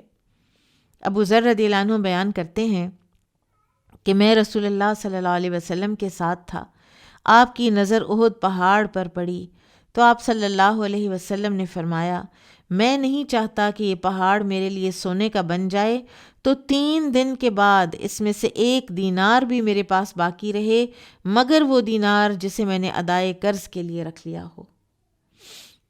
سہل بن سعد رضی اللہ عنہ بیان کرتے ہیں کہ ایک عورت رسول اللہ صلی اللہ علیہ وسلم کے لیے اپنے ہاتھوں سے ایک چادر بن کر لائی اور عرض کرنے لگی کہ یا رسول اللہ، میں یہ چادر آپ کو پہنانا چاہتی ہوں، اور ان دنوں آپ کو اس چادر کی ضرورت بھی تھی تو لہٰذا آپ نے وہ چادر قبول فرما لی۔ اب آپ وہ چادر پہن کر گھر سے باہر تشریف لائے تو ایک صحابی کہنے لگے، اے اللہ کے رسول، یہ کتنی خوبصورت چادر ہے، یہ تو آپ مجھے دے دیں۔ تو آپ نے فرمایا اچھا ٹھیک ہے، لے لو۔ اور آپ مجلس سے اٹھ گئے تو دوسرے صحابہ نے ان صحابی کو کہا کہ تم نے کیوں چادر مانگی رسول اللہ صلی اللہ علیہ وسلم سے، جبکہ تمہیں پتہ ہے کہ آپ کو اس کی سخت ضرورت تھی اور آپ سوال کرنے پر کبھی انکار بھی نہیں کرتے۔ تو صحابی نے کہا کہ میں نے جب نبی صلی اللہ علیہ وسلم کو چادر پہنے دیکھی تو میرے دل میں یہ تڑپ پیدا ہو گئی کہ یہ چادر تو اب بابرکت ہو گئی ہے اور یہی میرا کفن بنے، اس لیے میں نے آپ سے مانگ لی۔ اور پھر حدیث میں آتا ہے، راوی کہتے ہیں کہ واقعی وہ چادر ان صحابی کا کفن بنی تھی۔ یہاں سے ایک اور چیز بھی کلیئر کر لیجئے کہ یہ جو برکت ہے نا، یہ نبی صلی اللہ علیہ وسلم سے ان کے زمانے میں لی گئی، لیکن فزیکلی برکت آپ صلی اللہ علیہ وسلم کی دنیا سے تشریف لے جانے کے بعد نہ آپ کی قبر سے صحابہ نے لی اور نہ ہی دیگر صحابہ کرام سے آنے والی نسلوں نے لی۔ ابو بکر صدیق سے، عمر رضی اللہ عنہ سے کسی نے برکت نہیں لی۔ تو یہ جو کسی نبی صلی اللہ علیہ وسلم کے علاوہ کسی انسان سے برکت کو منسوب کرنا اور اس کے ذریعے سے برکت حاصل کرنے کا جو یہ ایک ٹرینڈ ہے یا ایک بلیف ہے، یہ درست نہیں ہے۔ پھر آپ صلی اللہ علیہ وسلم نے ایک بہت امپورٹنٹ بات جو فرمائی ہے اور وہ واقعی دل ہلا دینے والی ہے، اور ہمارے انجام کے لحاظ سے ہماری بہت زیادہ توجہ ہونی چاہیے اس چیز کے اوپر۔ اور یہ بھی ہم دیکھتے ہیں کہ سخاوت اور بخیلی اور انفاق فی سبیل اللہ یہ آپ صلی اللہ علیہ وسلم کی اپنی زندگی میں بھی بہت ہائی لائٹڈ ہے، اور آپ کی تعلیمات میں بھی، پریکٹیکلی بھی اور وربلی بھی یہ بہت ہائی لائٹ ہوا ہے کہ اللہ کے راستے میں خرچ کرو، لوگوں کو دو، دین کی ترویج میں دو، کھانا کھلاؤ، لباس پہناؤ، مومن کو خوش کرو، مومن کے قرض اتارو، اس کی زندگی آسان کرو۔ اور یہ ساری چیزیں آپ کر نہیں سکتے جب تک کہ آپ کسی دوسرے کے اوپر اپنا مال خرچ نہیں کرتے۔ تو آپ صلی اللہ علیہ وسلم نے فرمایا، جب لوگ صبح کرتے ہیں تو 2 فرشتے اترتے ہیں، ایک کہتا ہے اے اللہ خرچ کرنے والے کو نعم البدل عطا کر، اور دوسرا کہتا ہے اے اللہ کنجوس کو تباہی و بربادی سے دوچار کر۔ یعنی اللہ تعالیٰ کی یہ معصوم مخلوق جس کے اندر اللہ تعالیٰ کی نافرمانی کا مادہ ہی نہیں ہے، اور جو ہمہ وقت اللہ تعالیٰ کی عبادت میں مشغول ہوتے ہیں، ان کی آپ کو دعا بھی مل سکتی ہے روزانہ صبح، اور ان کی بد دعا بھی مل سکتی ہے۔ سبحان اللہ۔ جو لوگ زکوٰۃ تک ادا نہیں کر دیتے، میں نے خود اپنی زندگی میں کچھ ایسے گھرانے دیکھے ہیں کہ مال و دولت سے وہ بھرے ہوئے ہیں، لیکن یا اولاد نہیں ہے، یا بیماری ہے، یا ذہنی بیماری ہے، یا وہ مال خرچ کرنے والا اور مال استعمال کرنے والا کوئی ہے ہی نہیں۔ اسی طرح سے آپ صلی اللہ علیہ وسلم نے فرمایا اے ابن آدم اگر تم اضافی مال خرچ کر دو تو یہ تمہارے لیے بہت بہتر ہے، اور اگر تم اسے سنبھال کر یعنی جمع کر کے رکھو تو وہ تمہارے لیے بہت برا ہے، اور تمہیں حسب ضرورت رکھنے پر کوئی ملامت نہیں ہے، اور جن کی کفالت تمہاری ذمہ داری ہے ان پر خرچ کرنے سے ابتدا کرو، عطا کرنے والا ہاتھ لینے والے ہاتھ سے بہت بہتر ہے، اور واقعی بہت بہتر ہے۔ اسی میں عزت ہے، اسی میں بڑائی ہے، اسی میں آنر ہے کہ انسان دینے والا ہو، اور اللہ تعالیٰ دینے والوں ہی میں رکھے۔ اور پھر یہ کہ خرچ کرنے کی ابتدا ان سے کرنی چاہیے جن کی کفالت انسان کے ذمے ہے، یہ نہیں کہ باہر تو انسان دیتا رہے اور بڑے بڑے جگہوں پر خرچ کرتا رہے اور اپنے گھر والوں کو کچھ بھی نہ دے۔ پھر آپ صلی اللہ علیہ وسلم کے خلق عظیم کا ایک اور پہلو آپ کی سچائی، آپ کا صدق۔ آپ صلی اللہ علیہ وسلم نے فرمایا سچائی نیکی کا راستہ دکھاتی ہے اور نیکی جنت کی طرف لے جاتی ہے۔ آدمی سچ بولتا رہتا ہے یہاں تک کہ وہ صدیق کا مرتبہ حاصل کر لیتا ہے۔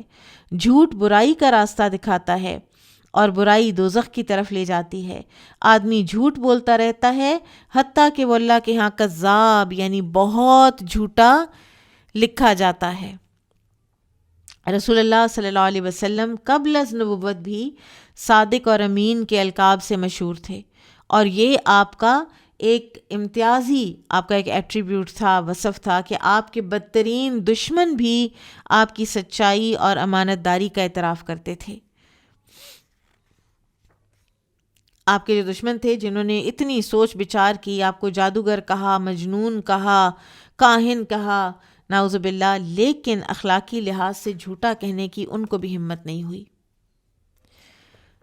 اور بہت سے واقعات ہیں جن سے ہمیں پتہ چلتا ہے، مثلاً عبداللہ بن عباس رضی اللہ عنہ بیان کرتے ہیں کہ جب یہ آیت نازل ہوئی وَأَنذِرْ عَشِيرَتَكَ الْأَقْرَبِينَ کہ آپ اپنے اقربا کو ڈرائیے، تو آپ صفا پہاڑی پر چڑھے اور قریشی قبائل کو ان کے نام لے لے کر بلایا، اور جب وہ سب جمع ہو گئے اور جو نہ آ سکا اس نے اپنا نمائندہ بھیجا، اور سب جب جمع ہوئے تو آپ نے فرمایا تمہارا کیا خیال ہے کہ اگر میں تمہیں بتاؤں کہ وادی میں گھڑ سوار دستہ تم پر حملہ آور ہونے کے لیے تیار ہے تو کیا تم میری بات کو سچ مانو گے؟ سب نے بیک زبان کہا ہاں ہم آپ کی تصدیق کریں گے کیونکہ ہم نے کبھی آپ کو جھوٹ بولتے نہیں سنا۔ اور پھر اسی طرح سے آپ صلی اللہ علیہ وسلم نے فرمایا تھا کہ پھر سنو میں تمہیں اس سخت عذاب سے ڈراتا ہوں جو تمہارے سامنے ہے۔ پھر اسی طرح ہرقل کے دربار میں ابو سفیان نے سے جب چند سوال ہرقل نے پوچھے، اور ان سوالات کا مقصد یہی تھا کہ رسول اللہ صلی اللہ علیہ وسلم کی نبوت کی سچائی کو وہ پرکھ لے، اور ان سوالات میں سے ایک سوال یہ تھا کہ کیا نبوت کا دعویٰ کرنے سے پہلے محمد صلی اللہ علیہ وسلم تم پر جھوٹ بولنے کی تہمت لگاتے تھے؟ یعنی ان پر تم لوگ جھوٹ بولنے کی تہمت لگاتے تھے، یعنی کیا کبھی انہوں نے تمہارے ساتھ جھوٹ بولا تھا؟ تو ابو سفیان نے جواب دیا کہ نہیں، انہوں نے کبھی جھوٹ نہیں بولا۔ اور ہرقل نے کہا تھا کہ میں سمجھ گیا ہوں کہ جس شخص نے عام لوگوں سے کبھی جھوٹ نہیں بولا تو وہ اللہ کے بارے میں کیسے جھوٹ بول سکتا ہے۔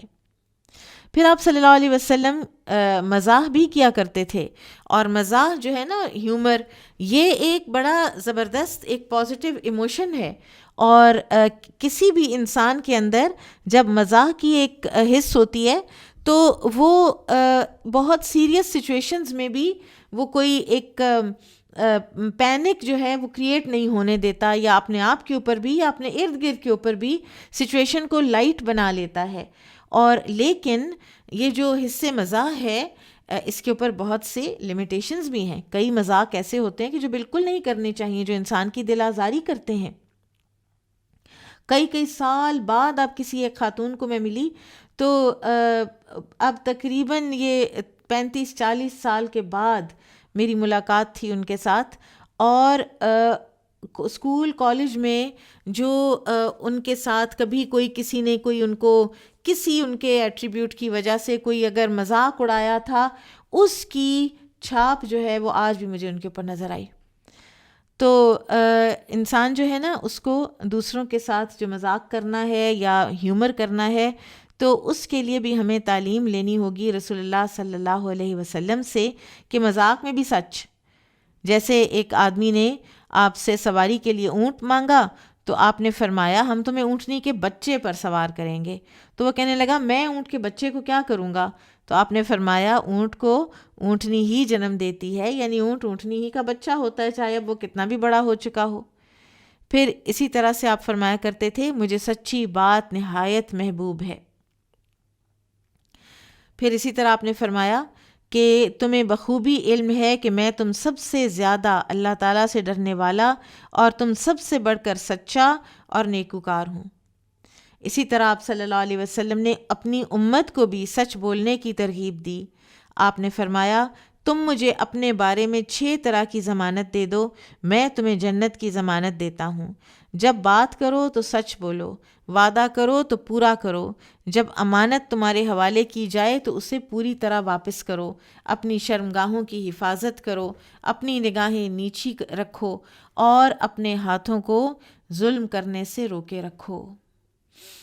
اور یہ تو آپ جانتے ہی ہیں کہ رسول اللہ صلی اللہ علیہ وسلم نے جو منافق کی علامات بتائی ہیں، جھوٹ بولنا، خیانت کرنا، وعدہ خلافی کرنا، تو ایک مومن کو ان تمام عیوب سے بچنا چاہیے اور نبی صلی اللہ علیہ وسلم کی جو اعلیٰ صفات ہیں صدق کی اور ایفائے عہد کی، ان کو اپنانا چاہیے. تو اب ہم کچھ ایفائے عہد کی بات کر لیتے ہیں، یعنی وعدے کو پورا کرنا. ابو سفیان جب ہرقل کے دربار میں تھا تو اس کے سوالات میں جو تعلیمات کا اس نے پوچھا تھا کہ کیا تعلیمات ہیں ان کی، تو ابو سفیان نے بتایا تھا کہ وہ نماز پڑھنے، سچ بولنے، پاک دامنی اختیار کرنے اور وعدوں کی پاسداری کرنے کا حکم دیتے ہیں. تو ہرقل نے کہا تھا کہ یہ تو ایک سچے نبی کی صفات ہیں. پھر آپ کو یاد ہوگا کہ صلح حدیبیہ کے وقت جب ابھی ٹریٹی سائن نہیں ہوئی تھی اور سہیل بن عمرو کا بیٹا ابو جندل بیڑیوں میں جکڑا ہوا آ گیا، تو آپ صلی اللہ علیہ وسلم نے کوشش کی تھی کہ سہیل اس کو چھوڑ دیں. آپ نے فرمایا تھا کہ ابھی معاہدہ لکھا نہیں گیا.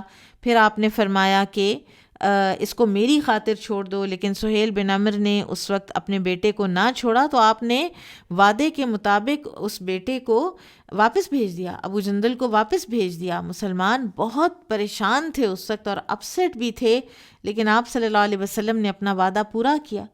پھر اسی طرح صلح حدیبیہ کے معاہدے میں یہ تھا کہ آپ اگلے سال عمرہ کرنے آئیں گے اور صرف 3 دن رہیں گے اور نیام میں تلواریں لے کر آئیں گے. تو پورے 3 دن کے بعد علی رضی اللہ عنہ کو مشرکین نے کہا کہ تم لوگوں کے معاہدے کی مدت پوری ہو گئی ہے، اب تم لوگ جاؤ. تو آپ صلی اللہ علیہ وسلم اپنے صحابہ کو لے کر مدینہ واپس تشریف لے آئے تھے.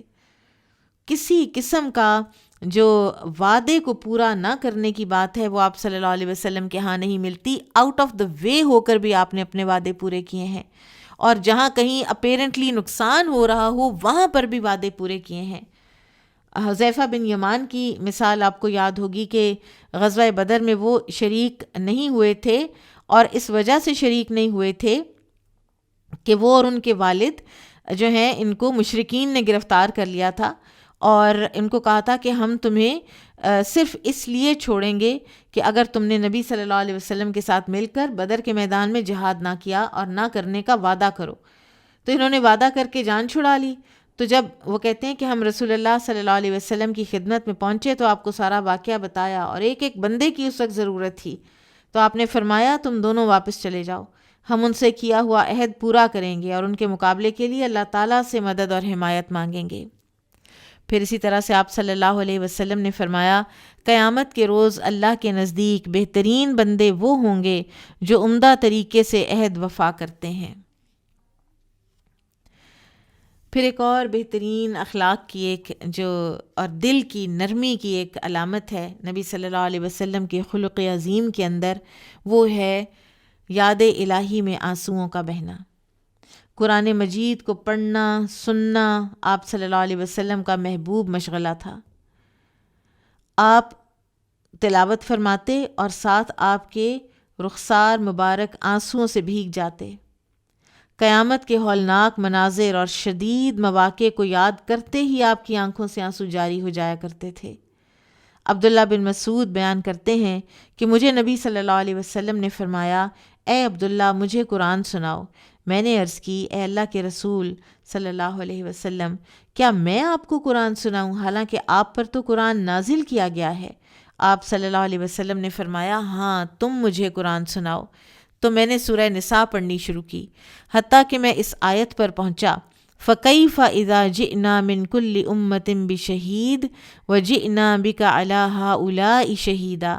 پھر اس وقت کیا کیفیت ہوگی جب ہم ہر امت سے ایک گواہ لائیں گے اور آپ کو اے رسول صلی اللہ علیہ وسلم ان لوگوں پر گواہ لائیں گے۔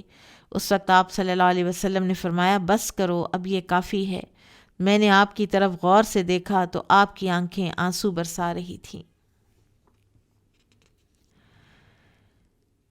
پھر اسی طرح سے آپ صلی اللہ علیہ وسلم نے فرمایا کہ میں نے اپنے رب سے اپنی والدہ کی بخشش کی دعا کرنے کی اجازت مانگی تو اس نے مجھے اجازت نہیں دی۔ پھر میں نے اس کی قبر کی زیارت کی اجازت مانگی تو مجھے اجازت مل گئی۔ تم بھی قبرستان جایا کرو کیونکہ قبروں کی زیارت تمہیں موت کی یاد دلاتی ہے۔ یعنی اپنے ایکٹیویٹیز میں ایسے، اپنی روٹین میں ایسے کام بھی کرتے رہنا چاہیے کہ ایسی جگہوں پر جاتے رہنا چاہیے کہ جہاں جانے سے انسان کا دل نرم ہوتا ہے۔ دل کا نرم کرنا اتنا ضروری ہے۔ آپ صلی اللہ علیہ وسلم سیدہ خدیجہ، اپنی بیٹیوں ام کلثوم، رقیہ اور زینب رضی اللہ عنہن، ان سب کی وفات پر آپ صلی اللہ علیہ وسلم روئے۔ اسی طرح سے اپنے بیٹے ابراہیم رضی اللہ عنہ کی وفات پر بھی آپ روئے، اور اس وقت آپ نے فرمایا تھا کہ آنکھ اشک بار اور دل غم زدہ ہے، لیکن ہم کو زبان سے وہی کہنا ہے جس سے ہمارا مالک راضی ہو۔ اے ابراہیم، ہم تیری جدائی سے یقیناً غمگین ہیں۔ اسی طرح ایک اور جو واقعہ ہے وہ بھی نبی صلی اللہ علیہ وسلم کے آنسوؤں کا اور آپ کی جو ایک دل کی نرمی ہے اس کا مظہر ہے کہ آپ صلی اللہ علیہ وسلم کی ایک بیٹی نے آپ کو بھیجا پیغام کہ میرا بیٹا فوت ہو رہا ہے، آپ ہمارے ہاں تشریف لائیں۔ تو پہلے تو آپ نے سلام کہا واپسی اور پیغام بھجوایا کہ اللہ تعالیٰ ہی کا سارا مال ہے، جو اللہ نے لے لیا وہ اس کا تھا اور جو اس نے عطا کیا وہ بھی اسی کا ہے۔ اس کے ہاں ہر چیز کا وقت مقرر ہے، اس لیے اسے چاہیے کہ صبر کرے اور ثواب کی طلبگار رہے۔ تو بیٹی نے پھر پیغام بھیجا اور قسم دی کہ آپ ضرور تشریف لائیں۔ چنانچہ پھر آپ کھڑے ہو گئے اور آپ صلی اللہ علیہ وسلم کے ساتھ اور صحابہ بھی تھے، سعد بن عبادہ، معاذ بن جبل، ابی بن کعب، زید بن ثابت رضی اللہ عنہم۔ تو آپ تشریف لے گئے صلی اللہ علیہ وسلم اور بچے کو آپ کے پاس لایا گیا تو بچے کا سانس اکھڑا ہوا تھا، اور رسول اللہ صلی اللہ علیہ وسلم نے یہ منظر دیکھا تو آپ کی آنکھیں آنسو برسانے لگیں۔ تو سعد بن عبادہ رضی اللہ عنہ نے عرض کیا کہ یا رسول اللہ، یہ رونا کیسا ہے؟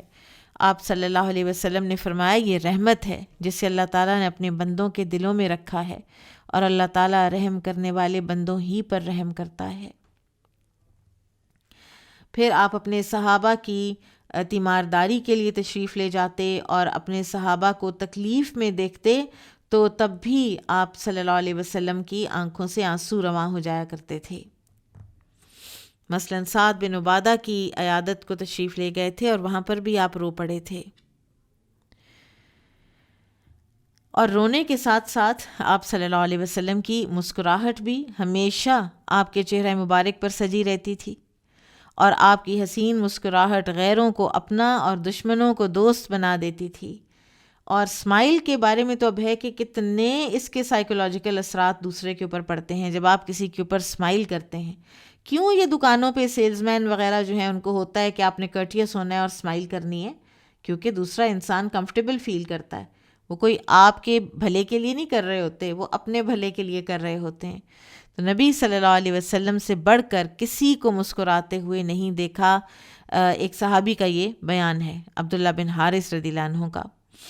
اسی طرح جریر بن عبداللہ یہ مسلمان ہوئے تو یہ فرماتے ہیں کہ جب سے میں مسلمان ہوا ہوں نبی صلی اللہ علیہ وسلم نے مجھ سے کوئی حجاب نہیں رکھا اور آپ صلی اللہ علیہ وسلم نے ہمیشہ مسکراتے چہرے ہی سے مجھے دیکھا۔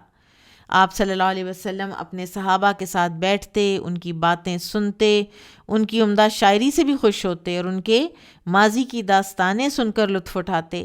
صحابہ کھلکھلا کر ہنستے تو آپ بھی نہایت دل نواز مسکراہٹ کے ساتھ ان کا ساتھ دیتے۔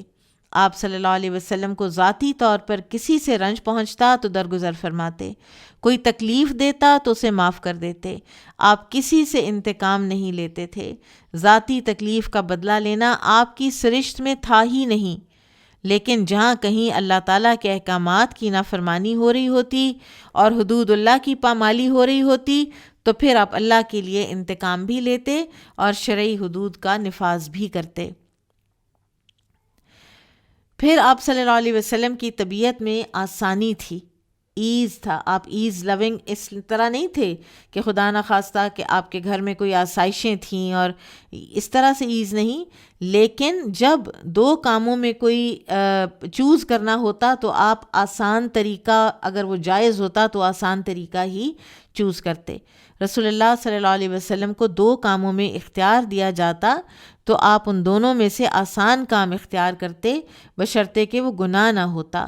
اگر اس میں گناہ کا کوئی پہلو ہوتا تو آپ سب لوگوں سے بڑھ کر اس سے دور رہتے تھے۔ پھر یہ کہ رسول اللہ صلی اللہ علیہ وسلم نے اپنی ذات برکات کے لیے کبھی کسی سے بدلہ نہیں لیا۔ البتہ اگر اللہ کی حرمت کو پامال کیا جاتا تو محض اللہ کی رضا کے لیے اس کا انتقام لیتے تھے۔ یہ روایت ہے سیدہ عائشہ رضی اللہ تعالیٰ عنہ کی اور اسے صحیح بخاری میں روایت کیا گیا ہے۔ آپ صلی اللہ علیہ وسلم کو بعض اوقات کسی نہ کسی بات پر غصہ بھی آتا تھا، اور غصہ کب آتا تھا؟ جب کوئی اللہ کی حدود کو پامال ہوتا ہوا آپ دیکھتے تھے۔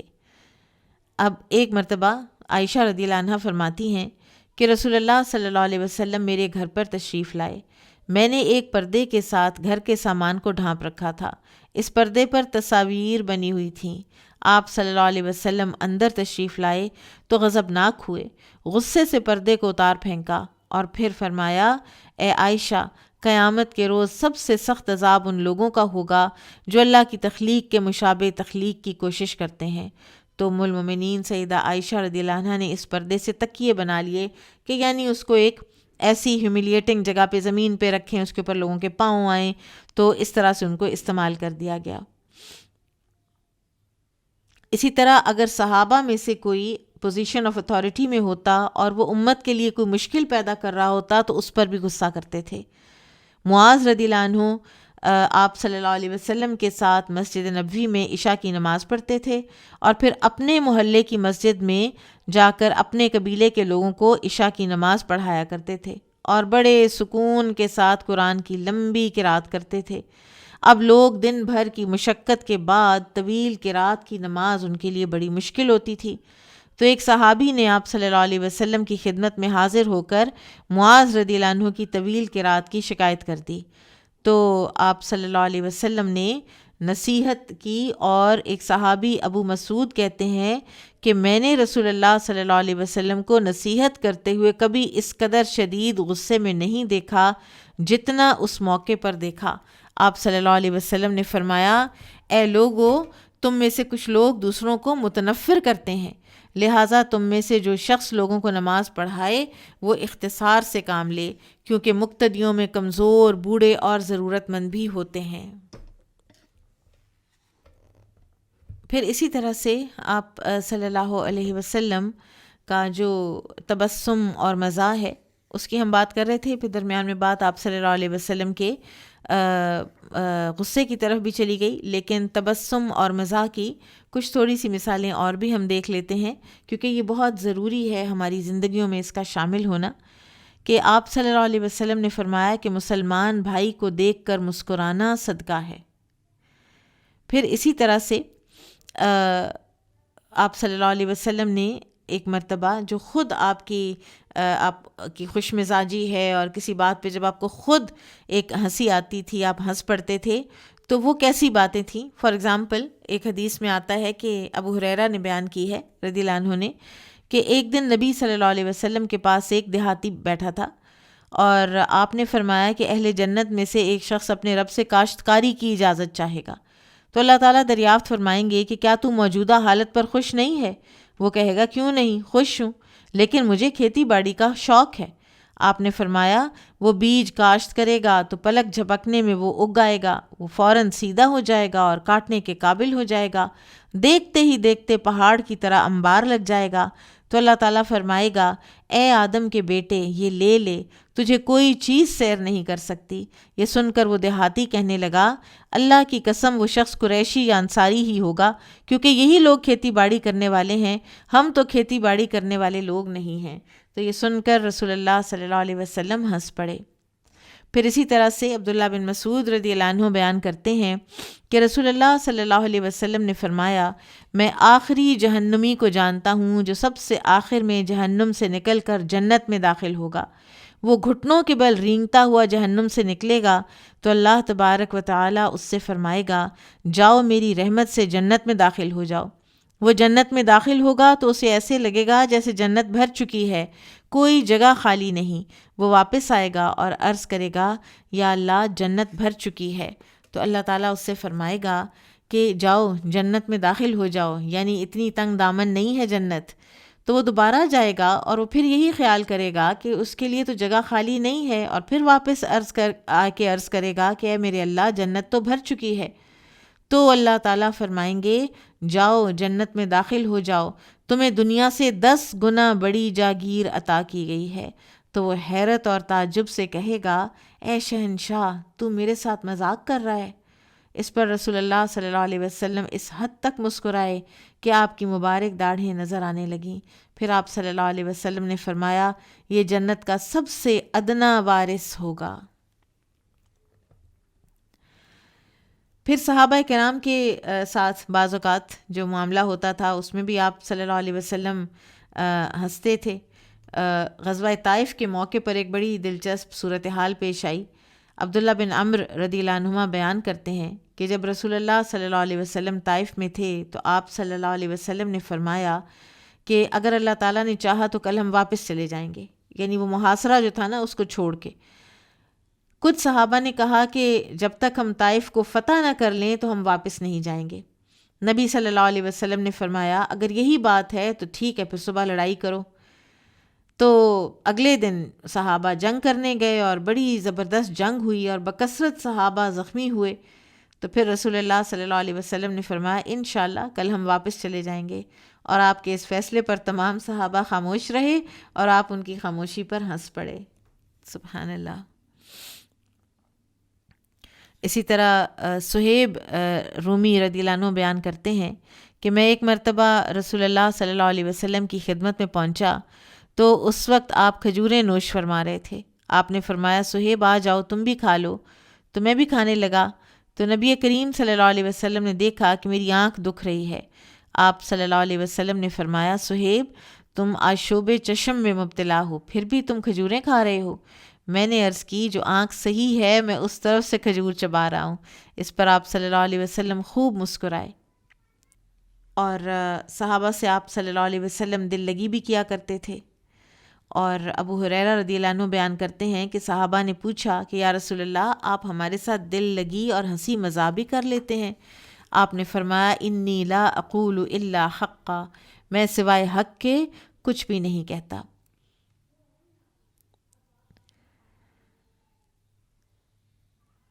اور اسی طرح سے آپ کی جو خوشی تھی نا اور آپ کا جو اندر کی فیلنگز تھیں وہ آپ کے چہرہ مبارک پر عیاں ہوتی تھیں۔ سیدنا کعب رضی اللہ عنہ آپ کی خدمت میں حاضر ہوئے، آپ کو سلام کیا تو آپ کا چہرہ مبارک خوشی سے دمک رہا تھا. اور یہ کون سے کعب ہیں؟ کعب بن مالک، جن کی توبہ قبول ہوئی تھی، جن کا ذکر سورہ التوبہ میں ہے. اور آپ صلی اللہ علیہ وسلم کو جب بھی کوئی خوشی ملتی تو آپ کا چہرہ انور 14ویں کے چاند کی طرح چمکنے لگتا تھا. پھر آپ صلی اللہ علیہ وسلم کے انداز کلام پر بھی کچھ بات کر لیتے ہیں. عائشہ رضی اللہ تعالی عنہا فرماتی ہیں کہ رسول اللہ صلی اللہ علیہ وسلم کی گفتگو میں بڑا ٹھہراؤ ہوتا تھا، اور وہ مزید فرماتی ہیں آپ کی گفتگو اس قدر واضح ہوتی تھی کہ ہر سننے والا آسانی سے سمجھ لیتا تھا. نہایت تیز کلام کرنا، الفاظ کو چبا چبا کر ادا کرنا اور نہایت تکلف سے گفتگو کرنا آپ کو پسند نہیں تھا.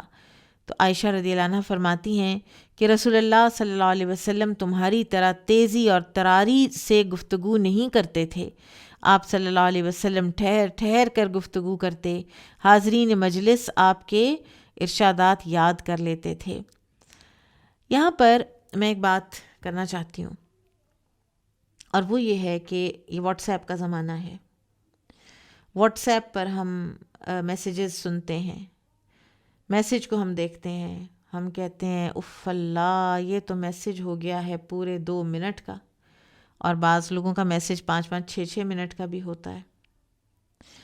پھر ہم اس کو 2 کی سپیڈ پہ ملٹیپلائی کر کے انتہائی ایک مضحکہ خیز انداز وہ بن جاتا ہے، اور اس سے ہم وہ بات سن رہے ہوتے ہیں. مجھے اس چیز کا پتہ ہی نہیں تھا. پھر میں نے 1-2 لوگوں کو دیکھا اور مجھے یہ ہوا کہ یہ تو بڑے کام کی چیز ہے اور یہ تو کر لینی چاہیے. کچھ عرصہ میں نے یہ کیا ہے کہ میں نے سپیڈ تیز کر کے لوگوں کی بات سنی ہے. پھر میرے دل میں اس چیز کو کہ کھٹک رہی، اور یہ کھٹکنے لگ گئی بات کہ یہ کیسے ٹھیک ہو سکتی ہے بات کہ ہم کسی انسان کی بات سننے کی بھی پیشنس اگر نہیں رکھ رہے. اس کا مطلب ہے کہ وہ میرے سامنے ہوتا تو میں اس کی بات کاٹ دیتی، میں اس کو بولنے نہ دیتی، یا کیا میں اس کو یہ کہتی کہ آپ چپ کر جائیں، آپ کم بولیں. اور اس میں نا ایک بہرحال ہے کہ واٹس ایپ میسیجز بہت تیز اور زیادہ نہیں ہونے چاہیے. تیز نہیں کہنا چاہ رہی تھی میں کہنا چاہ رہی ہوں کہ زیادہ لمبے نہیں ہونے چاہیے. کام کی بات کریں، 1 منٹ سے کم کے اندر اپنی بات ختم کریں جو آپ نے کسی کو میسیج بھیجنا ہے. ٹھیک ہے. ہیونگ سیڈ دیٹ، کسی کا اگر آپ کو میسیج آ گیا ہے تو آپ اس کو اس طرح کر کے جب سنتے ہیں تو یہ ریسرچز جو یہ شو کرتی ہیں کہ فاسٹ فوڈ انسان کی طبیعت کے اندر ایک شتابی اور بے چینی اور ہلکا پن پیدا کرتا ہے، یہ ہے نا ریسرچز. تو کیا یہ چیز ہمارے اندر نہیں پیدا کرے گی بے صبری اور کم ظرفی کہ ہم کسی انسان کی بات بھی نہیں سن سک رہے اس کی پوری اپنی سپیڈ کے ساتھ یا آواز کے ساتھ؟ تو مجھے بہرحال یہ چیز بہت کھٹکنے لگی ہے کہ ہمیں یہ نہیں کرنا چاہیے. اس بندے کی آواز ہی بدل جاتی ہے، اس بندے کا لہجہ فنی ہو جاتا ہے. پھر جو آپ کوئی تعلیمی بھی اگر کوئی آپ کا لیکچر بھی ہے اور اس کو بھی اگر آپ تیزی سے سن چھوڑیں گے تو وہ جو ایک تزکیہ، تربیت، جو صبر درکار ہے علم کے لیے اور اپنے اس کے لیے اپنی تربیت کے لیے اپنے آپ کو اس کو ایبزارب کرنے کے لیے، تو ایبزارب تو وہ ہوگا ہی نہیں. وہ تو کچھ الفاظ ہوں گے صرف جو آپ کے کانوں سے ٹکرا رہے ہیں. اور اگر مقصد صرف الفاظ سننا ہے تو پھر وہ ایک علیحدہ بات ہے، ورنہ تربیت کے لیے آپ دیکھیے نبی صلی اللہ علیہ وسلم نے تو تیز کلام کبھی کیا ہی نہیں ہے، اور جس چیز کی زیادہ امپورٹنس ہوتی تھی اس کو تو بلکہ آپ اور زیادہ سلو اور وضاحت کے ساتھ اور بار بار آپ بتاتے تھے.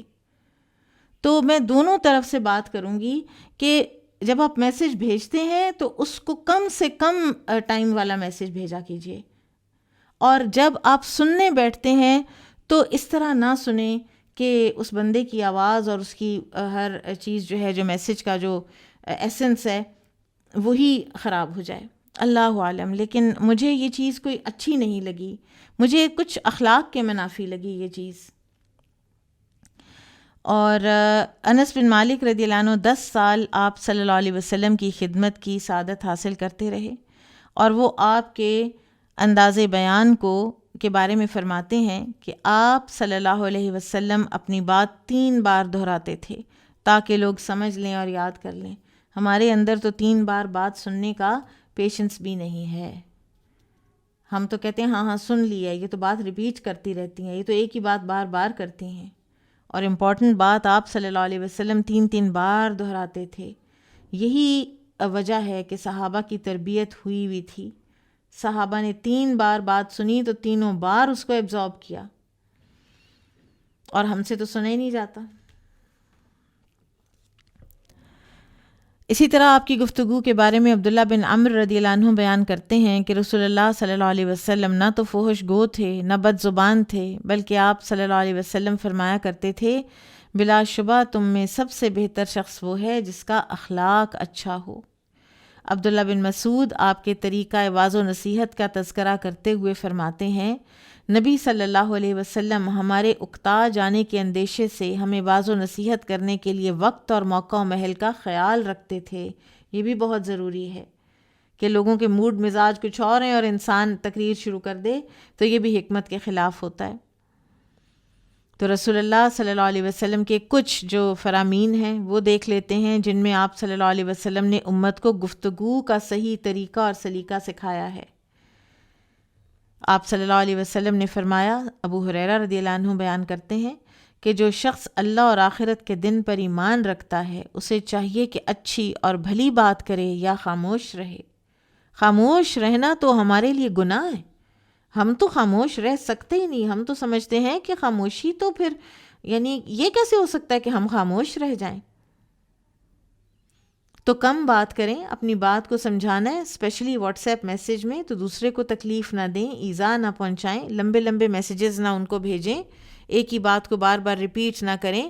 بعض اوقات لوگ درمیان میں ہی کھانس رہے ہوتے ہیں، درمیان میں ہی سوچ رہے ہوتے ہیں کہ میں نے کیا کہنا ہے، تو تھوڑا اس چیز کا خیال کر لینا چاہیے بھیجنے والے کو بھی۔ پھر آپ صلی اللہ علیہ وسلم نے زبان کی حفاظت کرنے پر جنت کی بشارت دی۔ آپ نے فرمایا جو شخص مجھے اپنے دونوں جبڑوں کے درمیان یعنی زبان اور دونوں ٹانگوں کے درمیان یعنی شرمگاہ کی ضمانت دے میں اسے جنت کی ضمانت دیتا ہوں۔ اسی طرح سے انسان کی زبان سے نکلنے والا ہر کلمہ لکھنے کے لیے فرشتوں کی ڈیوٹی لگی ہوئی ہے، تو یہ بات ہمیں خوب سوچ سمجھ لینی چاہیے کہ ہم کہنے کیا لگے ہیں۔ آپ صلی اللہ علیہ وسلم نے فرمایا بے شک بندہ اللہ کی رضا جوئی کے لیے ایک بات منہ سے نکالتا ہے، اسے وہ کچھ اہمیت بھی نہیں دیتا لیکن اس کی وجہ سے اللہ اس کے درجات بلند کر دیتا ہے۔ اسی طرح ایک دوسرا بندہ ایک ایسا کلمہ زبان سے نکالتا ہے جو اللہ کی ناراضی کا باعث ہوتا ہے، اس کے ہاں اس کی کوئی اہمیت بھی نہیں ہوتی لیکن اس کی وجہ سے وہ جہنم میں چلا جاتا ہے۔ اور کتنا جہنم میں جاتا ہے، ایک اور روایت میں آتا ہے اتنی گہرائی میں جتنا مشرق اور مغرب کے درمیان کا فاصلہ ہے۔ پھر آپ صلی اللہ علیہ وسلم نے فرمایا جس کی زبان اور ہاتھ سے دوسرے مسلمان محفوظ رہیں تو وہ افضل ترین مسلمان ہے۔ پھر زبان کی حفاظت کا درس دیتے ہوئے آپ صلی اللہ علیہ وسلم نے لا یعنی اور ہائپوتھیٹیکل سوالات جو ہیں ان سے بھی منع فرمایا، اور آپ نے فرمایا ان اللہ کرہ لکم ثلاثا، اللہ تعالیٰ تمہارے لیے 3 چیزیں ناپسند کرتا ہے، قیل وقال واضاعۃ المال وکثرت السؤال، ادھر ادھر کی فضول باتیں کرنا، مال کو ضائع کرنا اور بکثرت سوال کرنا۔ یعنی بعض لوگوں کی عادت ہوتی ہے کہ، اور کتنی یہ سنت رسول صلی اللہ علیہ وسلم کے خلاف ہے، کہ وہ آتے ہیں، وہ بیٹھتے ہیں، وہ یہ نہیں دیکھتے کہ ہم بے وقت آئے ہیں، وہ یہ نہیں دیکھتے کہ اگلا شاید کوئی کام کر رہا ہو، وہ آتے ہیں، وہ آپ کے پاس بیٹھ جاتے ہیں اور آپ کو دنیا جہان کے قصے سنانے لگ جاتے ہیں، ادھر ادھر کی تصویریں دکھانے لگ جاتے ہیں، اور پوری کی پوری جو مجلس ہے اس کو ہائی جیک بھی وہ کر لیتے ہیں، اور پھر بولتے چلے جاتے ہیں، کہانیاں سناتے چلے جاتے ہیں، ان لوگوں کی بھی سناتے چلے جاتے ہیں جن کے ساتھ آپ کا کوئی ڈائریکٹ سروکار تک نہیں ہے، جن کو آپ جانتے تک نہیں ہیں۔ تو لہٰذا یہ جو 3 چیزیں ہیں نا، ان سے اپنے آپ کو بچا کے رکھنا ہے، ادھر ادھر کی فضول باتیں، مال کو ضائع کرنا اور کثرت سے سوال کرنا۔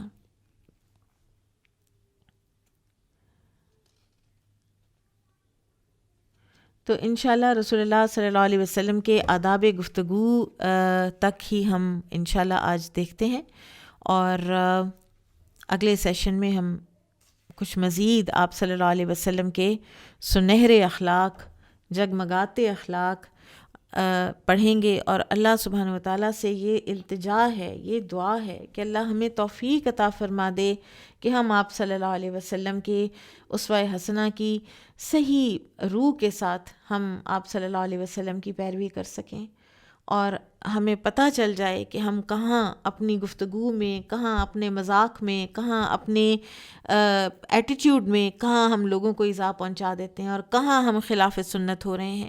جب آپ خلاف سنت نہیں ہوں گے نا، تو پھر تو ایذا پہنچانے یا پہنچنے کا تو کوئی محل رہ ہی نہیں جاتا۔ بارک اللہ فیکم، سبحانک اللہم و بحمدک، اشہد ان لا الہ الا انت، استغفرک و اتوب الیک۔ السلام علیکم و رحمۃ اللہ وبرکاتہ۔